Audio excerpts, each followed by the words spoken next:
Body के अंदर आती है, फिर वो जो शुगर आपकी ब्लड वेसल्स में या ब्लड के अंदर कहीं रिवॉल्व कर रही थी, वो शुगर को उठा के आपके सेल्स में भेजता है और वो सेल्स उसको एनर्जी की फॉर्म में ट्रांसफ़र करके बॉडी को एनर्जी दे देती है। आप फिर फर्दर एक्सरसाइज करते रहते हैं। सप्लीमेंट करना किसी चीज़ को ये चीज़ होती है कि जैसे आप फूड और सप्लीमेंट कह रहे हैं, ठीक है, आप फूड को सप्लीमेंट करना चाह रहे हैं किसी ऐसी चीज़ के साथ जो कि आपके फूड में या तो है नहीं, या आपकी डाइट से आपकी बॉडी को मिल नहीं रही, या तो एक लॉन्ग टर्म तक आपकी बॉडी को नहीं मिलती रही, जिसकी वजह से अब आपकी बॉडी में उसकी डेफिशिएंसी आ गई है, फिर आपको फूड सप्लीमेंट्स की तरफ जाना पड़ता है। जिनसे अभी मना करने लगी हैं उनमें सबसे पहले तो आपका, सॉरी टू से, जंक फूड, प्रोसेस्ड फूड आपका। अच्छा, ये जंक फूड में, प्रोसेस्ड फूड में, फास्ट फूड में, इनमें क्या डिफरेंस है? ये एक मतलब कॉमन प्रैक्टिस है कि हम सब लोगों से यही बात सुनते हैं कि जंक फूड ना खाएं, प्रोसेस्ड फूड ना खाएं।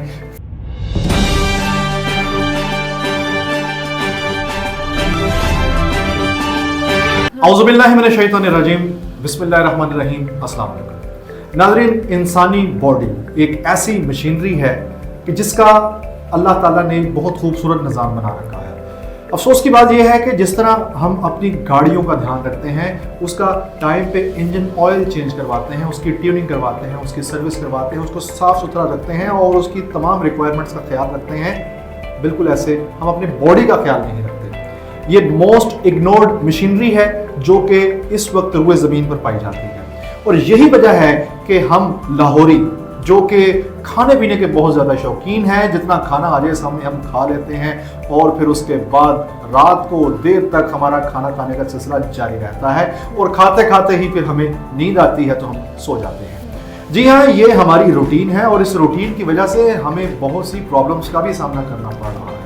हमारे जिस्मों के अंदर बहुत सी बीमारियां हमारे पूरे लाइफस्टाइल की वजह से आती जा रही हैं। अगर आप अमेरिकन रिसर्च को देखें तो वो रिसर्च ये बताती है कि 82% जो बीमारियां आ रही हैं उसके पीछे रीजंस हमारा पूरा लाइफस्टाइल है। पूरा लाइफस्टाइल है जिसकी वजह से हमारे बेशुमार लोग शुगर का शिकार होते जा रहे हैं और डायबिटिक पेशेंट बनते जा रहे हैं, और ये पूरा लाइफस्टाइल है जिसकी वजह से बेशुमार लोगों को दिल की और स्टमक की बहुत सी बीमारियां लाहक होती जा रही हैं। हाई ब्लड प्रेशर की बात कर लें या कार्डियोलॉजी की बात कर लें, इन तमाम बीमारियों के पीछे हमारा पूरा लाइफस्टाइल कहीं ना कहीं पर जरूर इन्वॉल्व होगा। तो आज के इस प्रोग्राम के अंदर हम बात करेंगे कि किस तरह हम अपनी लाइफस्टाइल को एक हेल्दी डाइट के साथ बेहतर बना सकते हैं, किस तरह हम अपने बढ़ते हुए वजन को कंट्रोल कर सकते हैं और किस तरह हम अपने बच्चों को हेल्दी फूड की तरफ लेकर आ सकते हैं। आज के इस प्रोग्राम में हमारे साथ मौजूद हैं dietitian and nutritionist doctor Mishal Nadeem,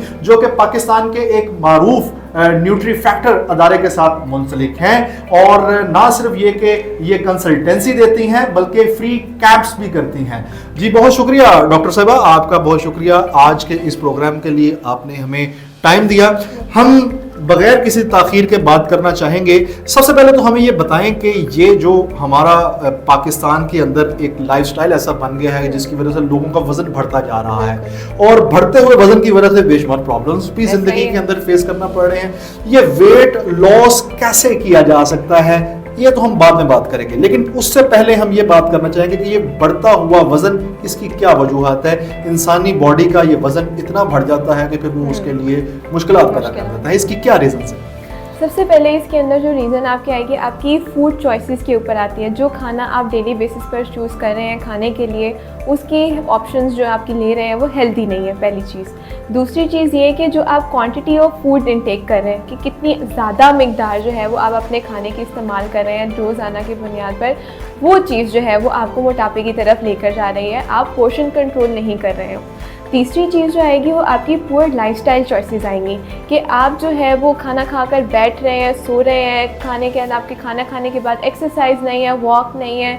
ये चीज़ें जो है ये आपको मोटापे की तरफ लेकर जा रही हैं, आपके मेटाबॉलिज्म को अफेक्ट कर रही हैं ओवरऑल, जिसको आपने इन चेक रखना है। ये तो आपने बताया कि मतलब लाइफस्टाइल बड़ा इंपॉर्टेंट है कि मतलब हम चलते फिरते नहीं हैं, हम मूव नहीं करते, तो इस वजह से। अच्छा, आपने डॉक्टर साहब बताया कि मतलब बढ़ता हुआ वजन जो है उसकी रीजंस एक पुअर लाइफस्टाइल है, और मतलब ये कि वर्कआउट ना करना, काम ना करना और फिर बैठे रहना और मतलब हर टाइम अपनी सीट के साथ चिमटे रहना। लेकिन इसके अलावा जो हमारी माएँ, हमारी बहनें जो हमारे घरों में सारा दिन काम करती रहती हैं, आप उनसे बात कर लें तो वो तो यही शिकवा करती नजर आएंगे कि सारा दिन काम नहीं करते रहते हैं और तुझे साड़ी जगह पे आकर देखो तो तब पता चले। तो ये एक मशहूर शिकवा है जो कि ख़वातीन की जानिब से अक्सर किया जाता है। अच्छा, वो ख़वातीन मोटापे का ज़्यादा शिकार होती हैं जो सारा दिन काम में बिजी रहती हैं, आपकी नज़र में इस मोटापे की क्या वजूहात हैं? इसके अंदर क्या चीज़ शामिल है, मतलब कौन सा ऐसा फैक्टर है जो कि उनके मोटापे का बायस बनता है?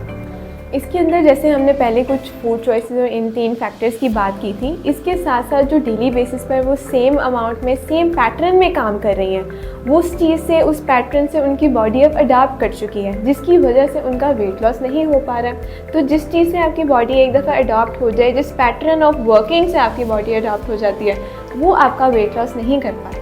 यानी कि उनका बॉडी एक खास प्रैक्टिस का आदी हो चुका है। आसान लफ्जों में अगर हम बात करें, उस खास प्रैक्टिस का आदी हो चुका हुआ है। अब जब तक वो उस रूटीन से ज्यादा एक्सरसाइज नहीं करेंगी तो तब तक उनका जो है चले। अच्छा डॉक्टर साहब, ये हमें बताइएगा कि वेट लॉस हर इंसान की ख्वाहिश है, खास तौर पे वो लोग जो कि 30+ चले जाते हैं, उनका वजन ऑटोमेटिकली एक इंसानी प्रोसेस है, बढ़ना स्टार्ट हो जाता है। अच्छा, अब वेट लॉस हर इंसान की ख्वाहिश है, खा वो मेल हो, खा वो फीमेल हो, खा वो ख़वातीन हो, बढ़ती हुई एज वाली ख़वातीन हो, बढ़ती हुई एज वाले मर्द हों। इस वेट लॉस की ख्वाहिश को हम कैसे अचीव कर सकते हैं? ये वो एरिया है जहाँ पे आपको एक एक्सपर्ट की, एक डाइट कोच, एक डाइटिशियन की ज़रूरत पेश आती है, जो वाकई में आपका वेट लॉस हेल्प करने में आपकी रोल प्ले कर सकता है। वो किस तरह कि हर किसी को आप कह लें कि सेम कंडीशन नहीं होती, हर किसी की, हर कोई डिफरेंट हेल्थ कंडीशंस को फेस कर रहा है। किसी को ब्लड प्रेशर है, किसी को शुगर है, किसी को शायद दोनों है। अगर किसी को दोनों है तो उसको आप लोग सेम पैटर्न से नहीं लेकर चल सकते। तो हर एक स्पेसिफिक बंदे का एक स्पेसिफिक डाइट प्लान बनता है जिसको वो फॉलो करता है, जिसकी बेस पे वो अपना वेट लॉस करता है। किसी की एज कुछ हो रहा है, किसी की एज कुछ हो रहा है, किसी का मेटाबॉलिज्म डिफरेंट है, किसी को कोई कंडीशंस, किसी को शायद ओबेसिटी ज़्यादा है जो मेटाबॉलिज्म को रिड्यूस कर रहा है उसके। तो ये चीज़ें आपकी जो है ये कंसिडरेशन में रखनी पड़ती हैं और ये सारा काम जो है वो आप एक डाइटिशियन को सौंप दें तो वो ये काम आपके लिए आसान कर देगा और आपको एक कंप्लीट डाइट प्लान आपकी कंडीशन, आपकी प्रॉब्लम्स के हिसाब से बना कर देगा जो एक्चुअली आपका वेट लॉस कर सकते हैं। अच्छा डॉक्टर साहब, ये बताइएगा कि फिर भी मतलब इसके बावजूद भी वेट लॉस करने के लिए डेफिनेटली कुछ ना कुछ डूज होंगे, कुछ डोंट्स होंगे। क्या आप हमारे नाजरीन को कुछ डूज एंड डोंट्स वो बताना चाहेंगे कि मतलब जिसकी मदद से वो अपने वेट लॉस के प्रोसेस को इफेक्टिव बना सके? इसके साथ साथ मैं आपको कुछ जनरल डूज एंड डोंट्स जो है वो ऐड करना चाहूँगी, irrespective of our health condition, जो आप डेली बेसिस पर फूड चॉइसेस जो है उनको फॉलो कर सकते हैं। उनमें सबसे पहले जो है वो आपका फ्रूट्स वेजिटेबल्स का इंटेक बहुत अच्छा होना चाहिए। रॉ वेज फॉर्म में वेजिटेबल्स का इस्तेमाल करें। कुछ लोग सैलड्स बनाकर इस्तेमाल करते हैं, जैसे डिफरेंट बीन्स को ऐड करते हैं जिसमें आपकी वेजिटेबल की चॉइसेस भी, वेजिटेबल चॉइसेस भी आ जाती हैं जो बीन्स होते हैं, और फिर सैलड भी आ जाता है उसके अंदर, कुकम्बर हो गया, उसके अंदर प्याज वगैरह भी ऐड करते हैं, जैसे आप डेली सैलड्स वगैरह का इंटेक करते हैं उनके अंदर। और साथ ऊपर आप हेल्दी फैट्स ऐड कर लें उसमें, जैसे ऑलिव ऑयल हो गया या आपका बटर हो गया या आपका घी हो गया, ठीक है, इनका आप इस्तेमाल कर सकते हैं। नट्स का आप इस्तेमाल कर सकते हैं, नट्स रिच सोर्स होते हैं आपके ओमेगा 3 के, ओमेगा 6 के, तो उनका आप इस्तेमाल कर सकते हैं। सीड्स का आजकल आप लोग बहुत ज़्यादा एडवर्टीजमेंट देख रहे होंगे सोशल मीडिया पर, सीड्स का इस्तेमाल करना भी बहुत अच्छा होता है। उसमें डिफरेंट सीड्स आ जाती हैं, स्पेशली फीमेल्स को जो PCOS को अंडरगो कर रही होती है उनमें सीड साइकिलिंग का कहा जाता है। वो वाली फैक्टर जो है वो बहुत ज़्यादा इंपॉर्टेंट है। इन सब चीज़ों को आप एज अ डेली डाइट में अपनी इंक्लूड कर सकते हैं। अच्छा, ये तो आपने बता दिया डॉक्टर साहब कि कौन सी ऐसी प्रैक्टिसेस हैं जिनको फॉलो करके हम वेट लॉस को इम्प्रूव कर सकते हैं। कुछ डोंट्स भी होंगे, ऐसी भी प्रैक्टिसेस होंगी जिनको अवॉइड करना चाहिए। तो आप ज़रा काइंडली हमारे नाज़रीन को वो बताएं कि मतलब वो तमाम चीज़ें कि जिनको अवॉइड करके हम वेट लॉस को इम्प्रूव कर सकते हैं। अब डोंट्स के अंदर तो मेरा ख्याल है कि सबको ऑलरेडी माइंड में क्लिक कर ही गया होगा कि वो क्या क्या डोंट्स हो सकते हैं जिनसे अभी मना करने लगी हैं। उनमें सबसे पहले तो आपका, सॉरी टू से, जंक फूड, प्रोसेस्ड फूड आपका अच्छा, ये जंक फूड में, प्रोसेस्ड फूड में, फास्ट फूड में, इनमें क्या डिफरेंस है? ये एक मतलब कॉमन प्रैक्टिस है कि हम सब लोगों से यही बात सुनते हैं कि जंक फूड ना खाएं, प्रोसेस्ड फूड ना खाएं, फास्ट फूड ना खाएं। इनमें डिफरेंस क्या है? जंक फूड और फास्ट फूड आपका काफ़ी क्लोजली रिलेट करता है। जंक कहते हैं कि ऐसी चीज़ आपकी जो आपकी बॉडी में जा रही है लेकिन आपको कोई फ़ायदा नहीं दे रही। Junk is just another word for garbage और एक्स्ट्रा थिंग और waste sort of a thing. तो वो आप खा रहे हैं, जंक है वो फूड आपके लिए। आप प्रैक्टिस के ऊपर करें ना, आप अगर टर्म को देखें टेक्निकली तो टर्म ही आपको बता रही है कि आप क्या खा रहे हैं। और आप सबको बता रहे हैं कि नहीं यार हम लोग बाहर जा रहे हैं तो कोई जंक फूड खाते हैं आज, ठीक है। तो जंक फूड जो फास्ट फूड है आपका, जो इजीली आप खाकर इजीली आपकी बॉडी में एब्जॉर्ब हो जाती है ना जो चीज़, और जो चीज़ इजीली आपकी बॉडी से पास आउट हो जाती है, वो आपका फास्ट फूड कहलाती है, जो बहुत ज़्यादा प्रोसेस्ड होता है। अब यहाँ पे कंडीशन की डिफरेंस कहाँ है जंक फूड में प्रोसेस्ड फूड में? प्रोसेस्ड फूड वो चीज़ है जो आपका एक कंप्लीट आप कह लें कि इंडस्ट्रियल प्रोसेस से गुजर के, या एक कंप्लीट जिसे कहते हैं ना कि रिफाइन हो के एक प्रोडक्ट आपने एट द एंड बनाई है जो अब कंप्लीटली रिफाइंड हो गई है और प्रोसेस से गुजरी है, जिसमें कोई बहुत ज़्यादा प्रोसेसेस ऐड हुए हैं। इसके कुछ एग्जांपल्स? इंडस्ट्रियल प्रोसेसेस में जैसे आपके बिस्किट्स हो जाते हैं, प्रोसेस्ड होते हैं, पैक्ड होते हैं। आपका फ्रूट जूसेस होते हैं जो प्रिजर्वेटिव्स ऐड होते हैं, प्रोसेस्ड होता है, फिर बनता है फॉर्मेलिन वगैरह। एग्जैक्टली, उसके अंदर सारे स्टेबलाइजर्स ऐड होते हैं, प्रिजर्वेटिव्स ऐड होते हैं जो कि आपके लिए अच्छे नहीं होते हैं आपकी हेल्थ में। आप केमिकल्स का इंटेक करते हैं, इंटर्न लिवर पर मसला डाल रहे हैं, आप लिवर को ऊपर बर्डन डाल रहे हैं, लिवर जी डिटॉक्सीफाई करे इतना केमिकल वाला फूड जो आपने बनाया खाया है। तो ये चीज़ें जो है ये बहुत ज़्यादा कह लें कि आप मसला कर रही हैं बॉडी के अंदर, एक ह्यूमन बॉडी के लिए बहुत बड़ा थ्रेट बन रही हैं और लिवर के ऊपर बहुत ज़्यादा जो है वो इफेक्ट करेगी। जंक फूड और प्रोसेस्ड फूड के बाद जो एक और बहुत कॉमन प्रैक्टिस है आजकल, हर बंदा जो है वो डेली बेसिस को प्रैक्टिस करता है कि जी आप आ रहे हैं घर में खाना खा रहे हैं क्योंकि आपके पास बहुत ज़्यादा एनर्जी नहीं है, सारा दिन काम किया थक गए तो खाना खाते ही सो गए, ठीक है। ये चीज़ जो है ये बहुत, खाना खाया या बैठ गए, फ़ोन पर देख लिया, बैठे रहे, टीवी देख लिया आपने, तो ये चीज़ बहुत ज़्यादा आपको जो है ना बॉडी पर बर्डन डाल रही है कि स्टमक को ने जो फूड डाइजेस्ट करना था उसको जो है वो डाइजेस्ट करने के लिए प्रॉपर फिजिकल एक्टिविटी नहीं मिल रही। थोड़ी देर वॉक कर लेना आपकी ओवरऑल बॉडी के प्रोसेसेस को जो है वो इन्हांस कर देता है और उसकी एबिलिटी को जो है वो बढ़ा देता है कि फूड का जो आपने इंटेक किया उसको डाइजेस्ट भी कर पाए। एक एज आती है आपकी जिसके अंदर जैसे जैसे आप एज करते जाते हैं, जैसे जैसे आपकी एज 25+, 30+ होती जाती है, उसमें आपको अपनी बॉडी को ऊपर बाहर से जो है वो एफर्ट पुट करनी पड़ती है स्टमक के थ्रू फूड को डाइजेस्ट करने के लिए। जब आप यंग होते हैं तो ये सब चीज़ें नहीं चाहिए होती हैं आपको, लेकिन जब आप बड़े हो जाते हैं आपका मेटाबॉलिज्म काफ़ी हद तक अफेक्ट हो जाता है, स्लो डाउन होना स्टार्ट हो जाता है, ओबेसिटी आ जाती है, आपके डिफरेंट हार्मोनल लेवल्स ख़राब हो रहे हैं, डिस्टर्ब हो रहे हैं, जिसकी वजह से इशू आ रहा है। ये चीज़ें जो होती हैं ना ये फर्दर आपको जो है वो पुश करती है कि अगर आप फिजिकल एक्टिविटी अपनी मेंटेन रखते हैं तो बॉडी का पूरा प्रोसेस जो है वो डेली बेसिस पर एक्टिवली ऑप्टिमली वर्क करता है, डाइजेशन का प्रोसेस आपका बेहतर होता है। इस तरह से ये 3 जो थे ये मेजर चीज़ें हैं जो मैं समझती हूँ कि डोंट्स होने चाहिए किसी भी बंदे की डेली एक्टिविटी के अंदर। अच्छा डॉक्टर साहब, ये एक बड़ी कॉमन सी प्रैक्टिस है जो हमारी मदर्स हैं, मोस्टली जो स्कूल गोइंग बच्चे हैं उनकी जो मदर्स हैं उनके हवाले से एक कॉमन प्रैक्टिस है कि वो बच्चों को जो फूड दे रही होती हैं सुबह ब्रेकफास्ट में, वो भी डेफिनेटली किसी न किसी मार्केट से, किसी न किसी बेकरी से या किसी न किसी ऐसी शॉप से जो कि फ़ास्ट फूड को ही डील कर रही है वहाँ से लेकर दे देती हैं। इसी तरह जब वो बच्चे घर में आते हैं तो घर में आकर भी वो कुछ इस तरह की मतलब होममेड चीज़ें नहीं होती, इस तरह रात की भी प्रैक्टिस के अंदर उनको जो है ना वो होममेड चीज़ें नहीं मिलती। क्या मुसलसल जो होममेड चीज़ें हैं वो ना खाने से बच्चों की ग्रोथ पे, बच्चों के एटीट्यूड पे, बच्चों के बिहेवियर पे, उनकी पर्सनैलिटी पे कोई नेगेटिव इम्पैक्ट आता है? बिल्कुल, बहुत बड़ा इम्पैक्ट होता है इस चीज़ का। आपने अपने घर में एक फूड इन्वायरमेंट ही नहीं बनाया हुआ, ठीक है। आपके घर में बच्चों को नहीं पता, आपको नहीं पता कि आपने बेसिकली किस फूड को देना था, किस फूड को अवॉइड करना था, ठीक है। आप डेली बेसिस पर बच्चों को मॉर्निंग में प्रोसेस्ड फूड देते रहे, कोई बेकरी से उठाकर किसी का पैटीज दे दिया, नान चने बहुत एग्जैक्टली नान चने आपके जिस तरह से आते हैं, नान चने आपके गरम चने वो आपके प्लास्टिक के पैकेजिंग में डालकर आपको दे देते हैं और वो नान भी जो गरम बनता है वो भी प्लास्टिक के पैकेट में होकर फिर आप तक आता है। अब वो प्लास्टिक के अंदर जो केमिकल्स थे वो जब आपके गर्म फूड के साथ कांटेक्ट में आते हैं तो आपके फूड में ऐड हो जाते हैं जब आपके फूड में ऐड हो जाता है इतना केमिकल वाला फूड, फिर आके आपके लिवर पर हैवी हो जाता है, लिवर पर इम्पैक्ट करता है, लिवर बेचारे को सारा कुछ डिटॉक्सिफाई करना पड़ता है, फिर आपको लिवर इशू स्टार्ट हो जाते हैं लॉन्गर रन में। ये चीज़ें होती हैं कि आप बाहर वाला खाना जितना ज़्यादा अवॉइड कर सकते हैं करें।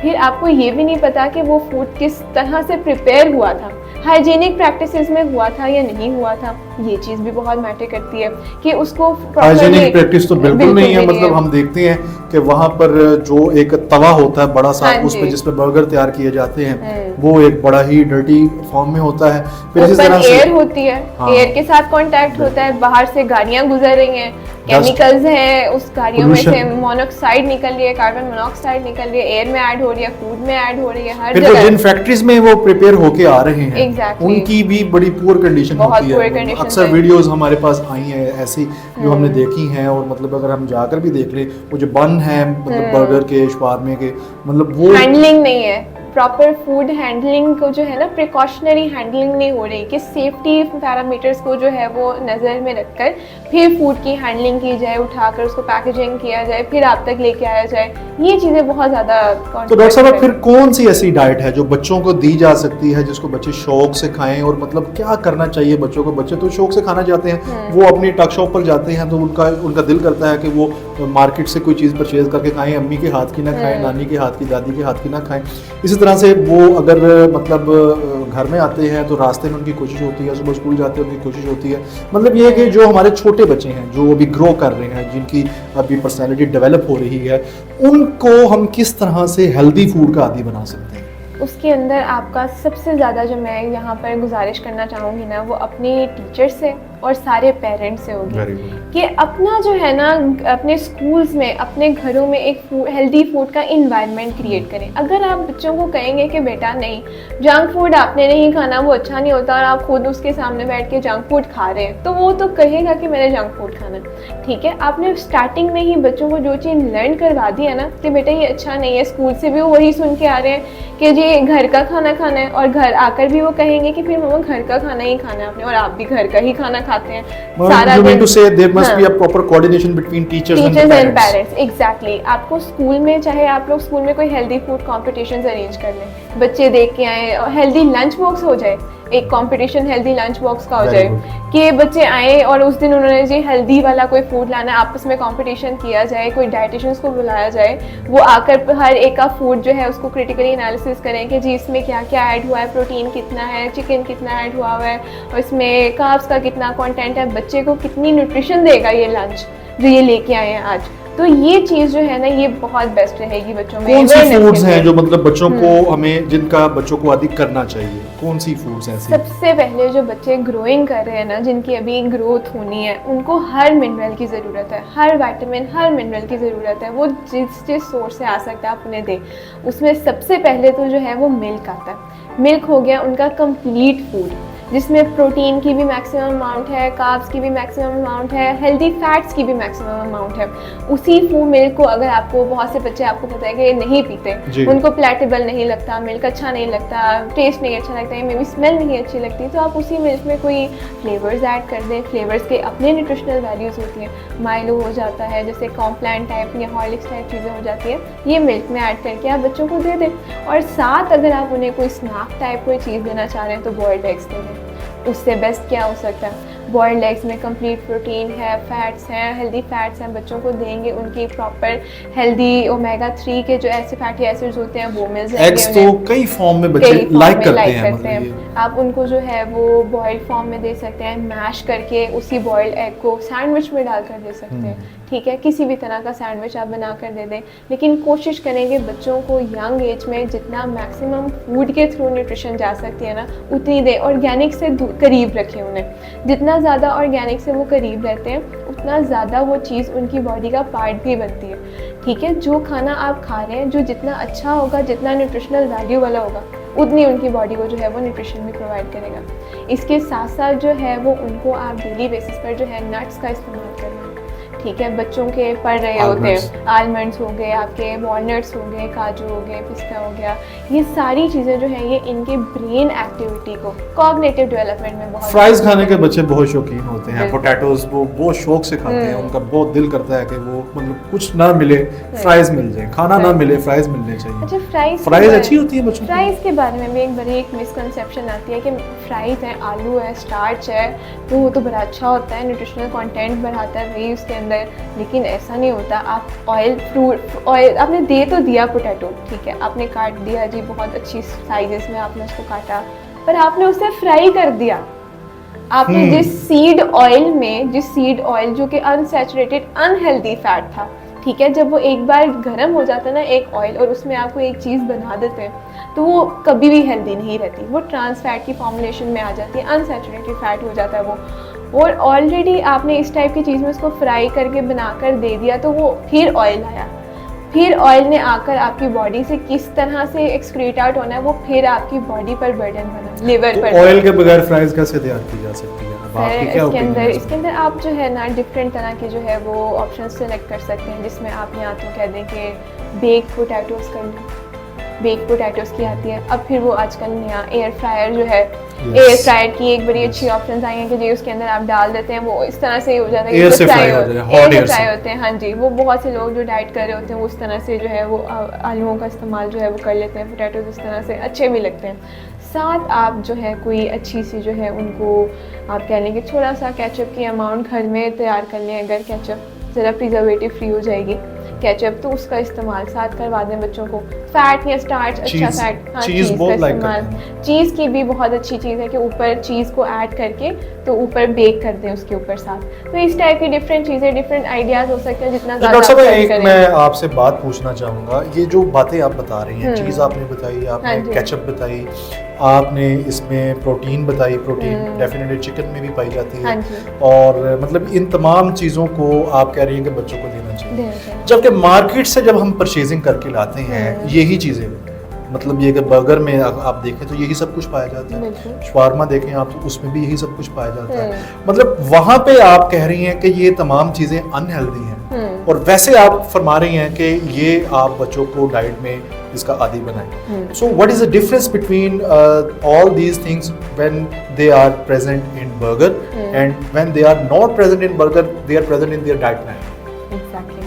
अब इसके आप इस तरह से देखें कि आप देख रहे हैं कि एक शवारमा बन रहा है बाहर, उसमें तो चिकन भी ऐड हो रहा है, प्रोटीन की अच्छी अमाउंट होगी, मायोनीज भी ऐड हो गई उसमें, एग से बनी है मायोनीज, क्यों वो क्यों नहीं अच्छी हुई? एग से मायोनीज बन गई, उन्होंने कोई क्रीम वगैरह ऐड की, अपनी बनाई, उसको एक प्रोसेस्ड से पीटा ब्रेड के अंदर डालकर ऐड करके आपको बनाकर तो दे दिया, ठीक है। असूलन तो उसको आपके लिए होना चाहिए था बहुत ज़्यादा न्यूट्रिशियस होना चाहिए था, लेकिन वो क्यों नहीं हुआ?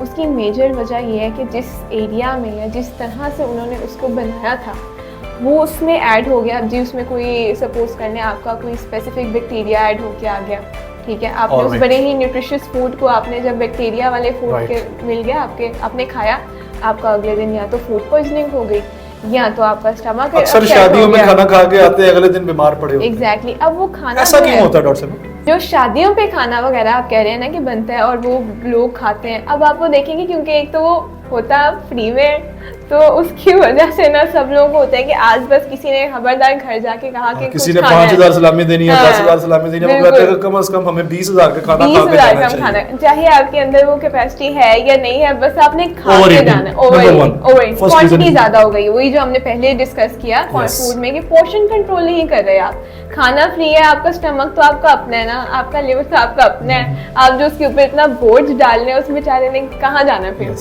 तो ये चीज जो है ये आपको नोटिस में रखनी चाहिए। क्वांटिटी ज्यादा और क्वालिटी पुअर है। दैट इज द रीजन कि क्वालिटी बहुत ज्यादा लो हो रही है, उसकी फैट्स उन्होंने उसमें बेतहाशा डाले होंगे, उन्होंने वनस्पति का ही इस्तेमाल किया होगा, जिस जगह पे बनाया होगा वो poor health condition, poor conditions में बना होगा खाना, हाइजीनिक प्रैक्टिसेस नहीं है वहाँ फिर पर। वो जिन बर्तनों में सर्व किया जाता फिर है, जिन बर्तनों में सर्व किया जाता है वो पता नहीं 2-3 शादियों से वो सिर्फ खाली पानी से ही इस्तेमाल करके उसको धोया जाता Yes. होगा, वो प्रॉपर उन्होंने Yes, साबुन का yes. इस्तेमाल तो किया नहीं होगा उसको धोने में। तो ज़्यादा आपको जो है ना, ये जो लोग बहुत ज़्यादा कॉन्शियस होते हैं डाइट के, उनको ये चीज़ें पता होती हैं कि चाहे मैं 2000 सलामी दे देता हूँ लेकिन मैं खाना खाए बगैर चला जाता हूँ, मैं ये कर लेता हूँ, मैं अपने ऊपर जुल्म नहीं करता। यानी कि वो जो खाने के ऊपर 5000 रुपया पूरा कर रहे हैं, वो 5000 रुपये का खाना खाने के बाद 20,000 अपनी सेहत पर लगा देते हैं। एग्जैक्टली सर, यही चीज़ है कि उन लोगों ने आकर फिर बाद में अगले दिन जी किसी को फूड पॉइजनिंग हो रही होगी, किसी को जी डॉक्टर ने कहा होगा आप अपना LFT करा लें, आपका कोलेस्ट्रॉल लेवल आसमान को पहुंच गया, तो 10,000 के टेस्ट हो गए। 10,000 के तो यहाँ पे ही टेस्ट हो गए आपके। तो ये वो चीज़ें होती हैं कि जिनको आपने कंसिडरेशन में रखना होता है कि आप अपनी डाइट पर जितना कम खा लें ना और जितना अच्छा खा लें, उतना ही आप बीमारियों से दूर रहेंगे। ये की है बस। तो डॉक्टर साहब ये बताइएगा कि बहुत से लोग अपना वजन कम करने के लिए डाइटिंग करते हैं, कुछ लोगों को फ़ायदा हो जाता है और कुछ लोगों का वेट जो है वो कम होने की बजाय बढ़ जाता है। अब अमेरिकन रिसर्च भी है एक कि 16 आवर्स फास्टिंग वो आपको बहुत अच्छी और इफेक्टिव हेल्थ रखने में मददगार साबित होती है। इससे तो शायद ये पता चलता है कि शायद डाइटिंग जो है वो मतलब आपके वेट लॉस को बूस्ट करती है, लेकिन कुछ लोगों को ये सपोर्ट नहीं करती। अब काइंडली ये इस बारे में हमारे नाजरीन को थोड़ा सा गाइड करें कि कौन सा पर्सन है जिसको डाइटिंग से फ़ायदा होगा और कौन सा पर्सन है जिसको डाइटिंग से नुकसान हो सकता है। आजकल जो है वो सोशल मीडिया ने बहुत ज़्यादा जो है वो एक टर्न अप दे दिया हुआ है चीज़ों को। हर बंदा जो है वो स्लिम है तो एक्स्ट्रा स्लिम की तरफ जाना चाहता है, मोटा है तो पतला होने की तरफ आना चाहता है, पतला भी हो गया तो फिर कहेगा कि चलो अब 0 साइज़ की तरफ ही आ जाता हूँ। बहुत सिंपल सा एक फॉर्मूला है वेट लॉस करने के लिए, कोई एक्स्ट्रा रॉकेट साइंस नहीं है, कोई कुछ भी नहीं है। सिर्फ एक चीज़ का आपने ख्याल रखना है कि आपको अगर सपोज करें एक दफ़ा आपको पता चल गया ना कि आपको 1500 कैलोरी चाहिए डेली बेसिस पर, या आपको सपोज करें 2000 कैलोरी चाहिए डेली बेसिस पर, आपने 1500 वाले ने सपोज करें कि 1200-1300 ली, उस पर स्टेडली रहा तो उसका वेट लॉस होगा, ठीक है। लेकिन अगर 1500 वाले ने 2000 कैलोरी लेना शुरू कर दी तो उसका तो वेट लॉस नहीं हो पाएगा। यानी कि आपके कहने का मकसद ये है कि अगर हम अपनी कैलकुलेशन करके रखें, किसी डाइटिशियन से पूछ लें कि हमारे बॉडी को डेली कितनी कैलोरीज चाहिए, अब वो कैलोरीज से अगर हम कम खाना खाएंगे पूरे दिन के अंदर तो हमारा वेट लॉस ऑटोमेटिकली होता जाएगा। बिल्कुल इसी तरह से। और अगर हम उससे ज़्यादा खाना खाएंगे तो फिर हमारा वजन बढ़ता है। ये तो बड़ा सिंपल फार्मूला था। बहुत सिंपल फार्मूला है। आप बहुत सी दफ़ा देखेंगे प्रोसेस फूड जो आप देख रहे होते हैं, चिप्स के पैकेट के पीछे आप लेबल पढ़ते हैं ना, तो उसके अंदर आप कभी देखेंगे कितनी कैलोरीज उन्होंने रिकमेंड की है कि पर 100 सर्विंग जी 2300 कैलोरीज है, 2000 कैलोरी, नहीं इतना सा वो चिप्स का पैकेट है, इतनी कैलोरीज है उसके अंदर कि आपकी पूरे दिन की एक कैलोरी रिक्वायरमेंट उसमें पूरी हो रही है। तो ये चीज़ें होती हैं, एक समोसा खा लें 400 कैलोरीज पे ले जाते हैं। बहुत ज़्यादा फैक्टर्स होते हैं उसके अंदर। आलू के अलग होंगे, उसमें जो आपने ट्रांसफर का ऑयल यूज़ किया उसकी अलग है, वो ऑयल ऊपर अभी भी है थोड़ा सा साफ। परचेजिंग करके आते हैं उसके पीछे तो कैलोरीज मेंशन है जो पैक्ड फूड्स हैं, लेकिन कुछ अनपैक्ड फूड्स हैं जो हम होममेड फूड जैसा कि हम घर में तैयार कर रहे हैं, पराठा हो सकता है, कोई खाना हो सकता है, कुछ भी हो सकता है, उसकी कैलोरीज को हम कैसे कैलकुलेट करके अपनी डेली की ओवरऑल रूटीन के अंदर 3000 कैलोरीज पूरी कर सकते हैं। उसके लिए बहुत सिंपल है कि आप अगर एक रफ एस्टिमेट लेना चाहते हैं ना, आप घर पे हैं, आप देखना चाहते हैं कि सपोज करें राउंड अबाउट भी एक आइडिया मिल जाए, मुझे एक रफ एस्टिमेट मिल जाए कि मैंने ये चीज़ खाई है तो इसकी कितनी कैलोरी मिली मुझे। डिफरेंट कैलोरी मीटर्स आते हैं, AI की वेबसाइट्स हैं, वो आपको बता देंगे। आप फूड की क्वांटिटी डालेंगे उसके अंदर, वो आपको फूड की जो है अमाउंट बता देगा, आपको बता देगा कि उसमें कितनी कैलोरीज हैं। तो ये सारा आपका एक ना रफ एस्टिमेट आपको मिल के आ जाता है कि आपने ये फूड लिया, उसकी इतनी क्वान्टिटी थी और उसकी इतनी कैलोरीज आपको मिल गई। ये एक आप रफ एस्टिमेट के थ्रू लगा सकते हैं। लेकिन अगर आप बहुत ज़्यादा एग्जैक्टिट्यूड में जाना चाहते हैं कि फाइनली पता चले कि नहीं जी 1500 ली थी तो 1500 ही लूँगा, या उससे कम लेनी थी कम ही लूँगा, फिर उसके लिए आपको एक यानी कि यू मीन टू से कि अगर आपने अपने डाइट प्लान के अंदर जो आपके बॉडी की रिक्वायरमेंट है उससे कम कैलोरीज लेनी, कम कैलोरीज वेट लॉस के और उस कम को कैसे प्लान करना है उसके लिए हम different apps and AI tools का सहारा ले सकते हैं। ऑलराइट डॉक्टर साहब, ये तो हो गया। अब इसके बाद हम चलते हैं फर्दर। फूड सप्लीमेंट्स बिल्कुल बड़ा इम्पोर्टेंट हिस्सा बन चुके हैं अब हमारी सोसाइटी का, कुछ लोग वेट बढ़ाने के लिए लेते हैं, खासतौर पर जो बॉडी बिल्डिंग वगैरह करते हैं उनको ये रिकमेंड किया जाता है कि आप अपनी बॉडी का वेट बढ़ाने के लिए फूड सप्लीमेंट्स लें, प्रोटीन सप्लीमेंट्स आते हैं जी, बहुत और कुछ लोग हैं जो वेट रिड्यूस करने के लिए लेते हैं। बिल्कुल। अब कौन सा सप्लीमेंट इफेक्टिव है? क्या सप्लीमेंट्स के कुछ साइड इफेक्ट्स भी होते हैं? क्या बॉडी हमारे इन सप्लीमेंट्स के साथ एडजस्ट हो सकता है, नहीं हो सकता? डॉक्टर्स अगर ये इतनी ही मतलब हार्मफुल चीज़ है तो फिर डॉक्टर्स इसको रिकमेंड क्यों करते हैं जिसके इतने साइड इफेक्ट्स हैं? सप्लीमेंट करना किसी चीज़ को ये चीज़ होती है कि जैसे आप फूड और सप्लीमेंट कह रहे हैं, ठीक है, आप फूड को सप्लीमेंट करना चाह रहे हैं किसी ऐसी चीज़ के साथ जो कि आपके फूड में या तो है नहीं, या आपकी डाइट से आपकी बॉडी को मिल नहीं रही, या तो एक लॉन्ग टर्म तक आपकी बॉडी को नहीं मिलती रही जिसकी वजह से अब आपकी बॉडी में उसकी डेफिशिएंसी आ गई है, फिर आपको फूड सप्लीमेंट्स की तरफ जाना पड़ता है। ठीक है, यानी कि हमारे बॉडी में अगर नेचुरली मिनरल्स की या विटामिन्स की मिकदार एक खास लेवल से कम है या आपको उसकी चीज़ की डेफिशिएंसी हो गई किसी स्पेसिफिक मल्टी मिनरल की जो आप डेली बेसिस पर अपनी डाइट के थ्रू नहीं ले रहे थे लॉन्ग टर्म तक, और अब आप उससे डेफिशिएंट हो गए हैं, तो अब मज़ीद वो डेफिशिएंसी कोई डिजीज़ कॉज ना करे, उस डिजीज़ को प्रिवेंट करने के लिए आपको फूड सप्लीमेंट दिया जाता है। अच्छा डॉक्टर साहब, ये जो सप्लीमेंट्स हैं इनके बारे में एक मिथ है कि इनके साइड इफेक्ट्स होते हैं, बॉडी के अंदर ये साइड इफेक्ट्स प्रोड्यूस करते हैं, इस बारे में क्या एक ओपिनियन है आपका? आजकल जो सोशल मीडिया ने एक बहुत ज़्यादा एक्सेस एडवर्टीजमेंट करके बहुत से लोगों को एक्सेस अवेयरनेस दे दिया बहुत सी चीज़ों के बारे में, जैसे बायोटिन के बारे में बहुत से लोगों को बता दिया कि ये हेयर लॉस के लिए होती है, ठीक है, हर बंदा उसने ऐड देखी, उसको नहीं पता कि उसको बायोटिन की वजह से हेयर लॉस हो रहा था, उसको जिंक डेफिशिएंसी से हेयर लॉस हो रहा था, उसको विटामिन डी डेफिशिएंसी की वजह से हेयर लॉस हो रहा था, या फॉलिक एसिड डेफिशिएंसी की वजह से हेयर लॉस हो रहा था। ये चीज़ उसने नहीं देखी, उसने डायरेक्ट बायोटिन की सप्लीमेंटेशन करना स्टार्ट कर दी, ठीक है, उसको चाहिए ही नहीं थी, अब उसको उसका साइड इफ़ेक्ट होगा।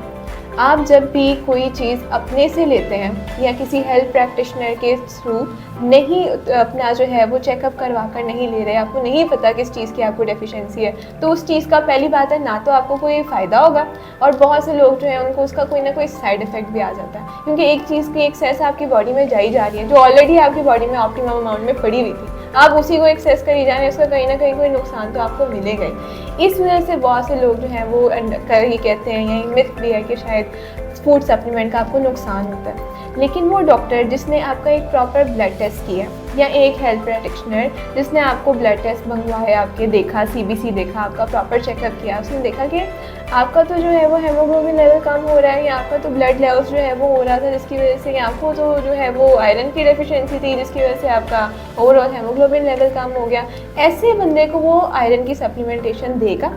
और ऐसे नहीं, उसको बायोटिन नहीं चाहिए, उसको आयरन चाहिए, उसको आयरन की डेफिशिएंसी की वजह से भी हेयर लॉस हो रहा है। यानी कि आपके कहने का मकसद ये है कि food supplement without proper consultation इसकी वजह से साइड इफेक्ट्स आते हैं। अगर कोई इंसान प्रॉपर कंसल्टेशन के बाद फूड सप्लीमेंट्स लेता है तो उसका बॉडी को फायदा है, नुकसान नहीं। बिल्कुल इसी तरह, और बहुत सी दफ़ा फूड सप्लीमेंट्स या न्यूट्रास्यूटिकल्स के जो इस्तेमाल होता है ये आपको आने वाली बहुत सी डिजीज़ से भी प्रिवेंट कर सकता है। एक बंदा लॉन्ग टर्म तक जो है वो लो हेमोग्लोबिन लेवल्स पर रह रहा है या उसके आयरन लेवल्स कम है, उसको एनीमिया होने के चांसेस हैं। उसने उस मेन टाइम में जब तक उसको अनीमिया नहीं हुआ उसने आयरन की सप्लीमेंटेशन की, उसका आयरन काफ़ी हद तक पूरा हो गया, तो उसको तो अनीमिया नहीं होगा। ये चीज़ होती है कि आपको आने वाली डिजीज़ से, आने वाले मसले से प्रिवेंट करने के लिए हम आपको फूड सप्लीमेंट जो है, या जो अच्छे डॉक्टर्स होते हैं वो ज़रूर आपको फूड सप्लीमेंट जो है वो साथ ज़रूर रिकमेंड करते हैं। और इसी तरह से यहाँ पर डाइटिशियंस का भी बहुत रोल आता है कि जो बहुत ज़्यादा देखते हैं कि पेशेंट को शायद इस चीज़ की, उनको ज़्यादा आइडिया हो जाता है कि इस पेशेंट को इस चीज़ की डेफिशिएंसी है तभी उसको ये मसले आ रहे हैं, फिर वो उसको ड्रग्स के हिसाब से जोन सी वो मेडिसिन ले रहा होता है उसके हिसाब से जो भी बेस्ट पॉसिबल। फूड सप्लीमेंट एक ड्रग है, मेडिसिन है, या फिर एक फूड है नेचुरल फूड की तरह? इसके ऊपर थोड़ा सा इसके ऊपर ये है कि फूड सप्लीमेंट एक न्यूट्रास्यूटिकल है प्रोडक्ट, ठीक है। न्यूट्रास्यूटिकल एक आपने ये बात समझनी है कि जो भी न्यूट्रास्यूटिकल प्रोडक्ट है वो आपके मसले का हल नहीं है। It's not the treatment of any disease. It's not a medicine for any specific condition. या किसी डिजीज़ आपको एक एनीमिया हो गया, ठीक है, आपको आयरन का सप्लीमेंट कभी भी एनीमिया दूर नहीं करेगा। आपके एनीमिया के सिम्टम्स या एनीमिया की वजह से होने वाले जो डिफरेंट कॉम्प्लिकेशंस हैं उनको प्रिवेंट कर सकता है, लेकिन it's not the treatment of any disease. It can prevent a disease, but it's not the ultimate treatment for any disease. ये सपोर्टिव थेरेपी आती है. ये न्यूट्रास्यूटिकल्स जो भी इस्तेमाल करते हैं या हम जिनको भी न्यूट्रास्यूटिकल्स का इस्तेमाल करवाते हैं वो सपोर्टिव थेरेपी में आता है. ठीक है, जिस तरह से आप लोग वेट लॉस कर रहे हैं उसमें वेट लॉस के सप्लीमेंट्स हम लोग साथ रिकमेंड कर देते हैं. वो ये करते हैं कि वो आपको जो बॉडी के अंदर डेफिशिएंसी आ जाती है कम कैलोरीज लेने की वजह से, वो वेट लॉस के सप्लीमेंट में वो सारे बी कॉम्प्लेक्स के विटामिन्स भी ऐड होते हैं और कुछ इस टाइप के एलिमेंट्स भी ऐड होते हैं जो आपका वेट लॉस कम करने में आपको जिसे कहते हैं कि बहुत ज़्यादा हेल्प कर सकता है. वेट लॉस करने में, वेट मेंटेन करने में हेल्प कर सकता है.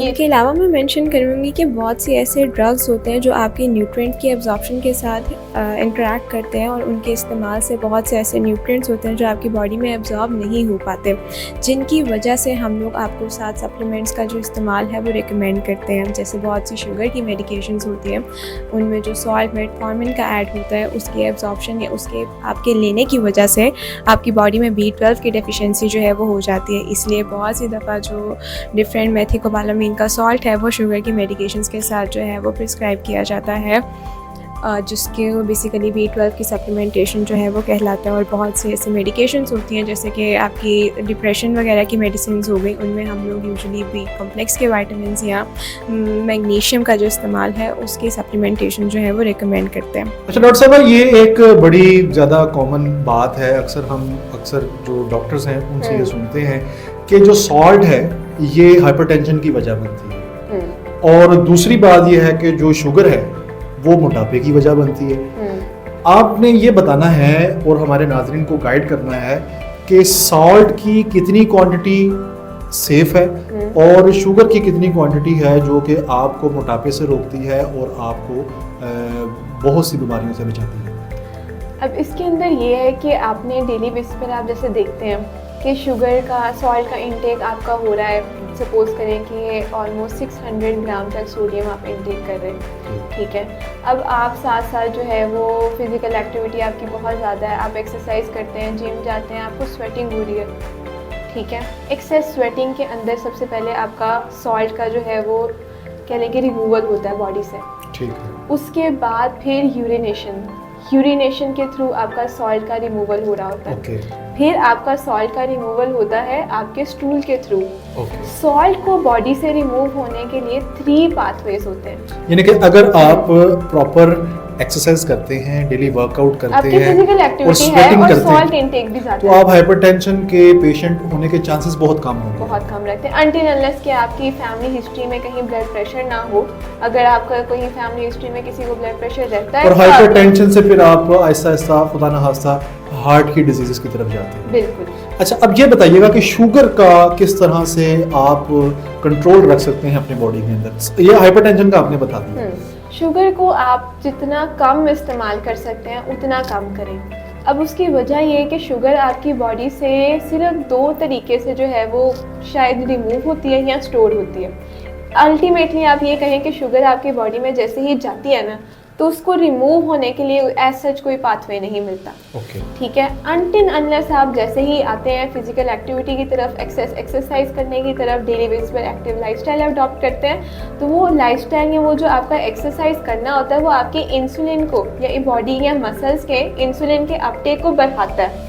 फिर जब एक्सेस इंसुलिन बॉडी के अंदर आती है फिर वो जो शुगर आपकी ब्लड वेसल्स में या ब्लड के अंदर कहीं रिवॉल्व कर रही थी वो शुगर को उठा के आपके सेल्स में भेजता है और वो सेल्स उसको एनर्जी की फॉर्म में ट्रांसफ़र करके बॉडी को एनर्जी दे देती है. आप फिर फर्दर एक्सरसाइज करते रहते हैं, बर्निंग होती है, कैलोरी बर्न हो रही होती है, इस तरह शुगर भी बर्न हो रही होती है आपकी. लेकिन वो लोग जिनका कोई फिजिकल एक्टिविटी नहीं होती लेकिन शुगर का इंटेक होता है उनका शुगर एक्सेस सिर्फ फैट सेल्स में जाकर स्टोर हो जाती है. और इस तरह उनको जो है वो डेली बेसिस पर शुगर का इंटेक ज़्यादा, फिजिकल एक्टिविटी कम, तो मोटापा भी ज़्यादा. और इस तरह से जैसे ही ओबेसिटी बढ़ जाती है उनकी और ओबेसिटी बढ़ने की वजह से फिर लॉन्गर रन में शुगर जैसे मसले जो है वो आना स्टार्ट हो जाता है. अच्छा डॉक्टर साहब, ये एक बड़ी कॉमन बात है कि कहा जाता है कि जो शुगर है, डायबिटीज़, वो एक ऐसी बीमारी है जो कई बीमारियों की जड़ है. एक आम आदमी को ये कैसे पता चलेगा कि वो डायबिटिक पेशेंट बन रहा है या बनने वाला है या बन चुका है? बॉडी के अंदर क्या कोई चेंजिंग्स आ जाती हैं? क्या बॉडी फील करना स्टार्ट कर देता है कि मैं भी एक डायबिटिक पेशेंट हूँ? डायबिटीज़ की सिर्फ दो ही तरह की कंडीशंस हो सकती हैं। या तो आपका जो पैनक्रियाज है, जिसे हम लबलबा करते हैं, या तो वो इंसुलिन बनाना बंद कर देता है, या तो जो दूसरी कंडीशन आती है कि वो इंसुलिन बना रहा है लेकिन वो इतनी सफिशिएंट नहीं है कि जो आपके ब्लड वेसल्स के अंदर जो शुगर रिवॉल्व कर रही है, जो हाई ब्लड शुगर लेवल्स का कॉज बन रही है, उस शुगर को उठा के आपके सेल्स में भेजे कि वो एनर्जी का सोर्स बन सके। तो ये दो ही कंडीशंस आती हैं कि जिनके थ्रू आप डायबिटिक जो है वो हो जाते हैं। दो तरह की डायबिटीज, यानी कि लबलबा अगर इंसुलिन, नेचुरल इंसुलिन बनाना बंद कर दे या ना काफी मिकदार में बनाए तो आप डायबिटिक पेशेंट, या वो एक्टिव नहीं है, इंसुलिन सेंसिटिव नहीं है। हमारा बॉडी का फील करेगा ये कि हमारे अंदर जो इंसुलिन बन रही है वो इनसफिशिएंट है। उसकी कुछ इस तरह की कंडीशंस आ जाती हैं कि आप चेक करना चाह रहे हैं तो उसके अंदर या तो आप 7 डेज़ तक डेली मॉनिटर करते रहें शुगर लेवल्स को। जो अर्ली सिम्टम्स आपको आ सकते हैं वो ये हो सकते हैं कि यहाँ आपको एक्सेस यूरिनेशन हो रही है, एक्सेस आपको जो है वो आप कहने के भूख लगना स्टार्ट हो रही है, हंगर बहुत एक्टिवेट हो रही है आपकी, या थर्स्ट बहुत ज़्यादा हो रही है, आपको प्यास बहुत ज़्यादा लगना शुरू हो गई है। आपके जब सेल्स इस तरह से डिहाइड्रेट होते हैं या उनको एनर्जी नहीं मिलती, फिर एक्सेस मांगती है, वो बॉडी एक्सेस मांगती है कि एक्सेस शुगर दो। आपकी तो बॉडी में ऑलरेडी शुगर थी लेकिन उसको सेल्स में भेजने के लिए इंसुलिन एक्टिव नहीं थी, इंसुलिन सेंसिटिव नहीं थी, जो कि फर्दर जो है वो आपकी इस प्रोसेस को मेंटेन करता। तो ये आपको अर्ली सिम्टम्स इस तरह से आते हैं। इंसुलिन बेसिकली कैरियर है जो कि लेकर जाता है शुगर को प्रॉपर तमाम बॉडी के सेल्स तक, और वो सेल्स को फिर एनर्जी बनाता है। जैसे मैंने आगे भी डिस्कस किया कि शुगर को आपकी बॉडी के अंदर दो तरीके से यूटिलाइज किया जा सकता है, या एनर्जी के थ्रू जो कि इंसुलिन करता है, या उसको उठाकर फैट के अंदर फेंकते वो भी इंसुलिन ही करता है। ऑलराइट डॉक्टर साहब, बहुत शुक्रिया आपका, आपने बहुत इन्फॉर्मेशन दी हमारे नाजरीन को। जी नाजरीन, आज आपने सुना कि किस तरह हमारा बॉडी जो कि कई सिस्टम्स का एक मजमुआ है वो किस तरह से फंक्शन करता है, और हमारे बॉडी के अंदर जो 99% बीमारियां पैदा हो रही हैं उसकी वजह सिर्फ और सिर्फ या तो आपकी पुअर डाइट है या फिर आपका पुअर लाइफस्टाइल है। जी हाँ, वो लाइफस्टाइल अगर आप हेल्दी बना लें, अच्छी वॉक करना स्टार्ट कर दें, अच्छी एक्सरसाइज करना स्टार्ट कर दें, वर्कआउट करना स्टार्ट कर दें और अपनी डाइट को कंट्रोल कर लें, अपने बॉडी के ऊपर नज़र रखें, बिल्कुल इसी तरह जैसे आप अपनी गाड़ी के ऊपर नज़र रखते हैं, तो यकीन मानिए आपकी ज़िंदगी आपको बहुत आसाइशों और सुकून से भरी हुई मिलेगी। ये तो हकीकत है कि हर इंसान ने दुनिया से जाना है और मरना है, लेकिन अच्छा डाइट प्लान आपको उस मौत तक का सफ़र आसान बनाकर दे देगा और आपकी लाइफ की क्वालिटी इम्प्रूव होगी। उम्मीद करते हैं कि आज के इस प्रोग्राम में आपको बहुत कुछ इन्फॉर्मेटिव मिला होगा। इसके बावजूद भी अगर आपका कोई क्वेश्चन है, कोई क्यूरी है, कोई आप बात पूछना चाहते हैं तो आप नीचे कमेंट सेक्शन के अंदर अपना क्वेश्चन पुट करें। इंशाल्लाह चैनल 1 to 1 की टीम अगले प्रोग्राम के अंदर आपके इन क्वेश्चंस के साथ दोबारा हाजिर होगी और आपके इन क्वेश्चंस को एड्रेस करके एक नया प्रोग्राम जारी किया जाएगा। अपना बहुत सा ख्याल रखिएगा, शाद रहें, आबाद रहें, हमेशा आलम इस्लाम और पाकिस्तान की सरबुलंदी के लिए काम करें। अल्लाह हम सब का हामी नासिर हो। पाकिस्तान जिंदाबाद।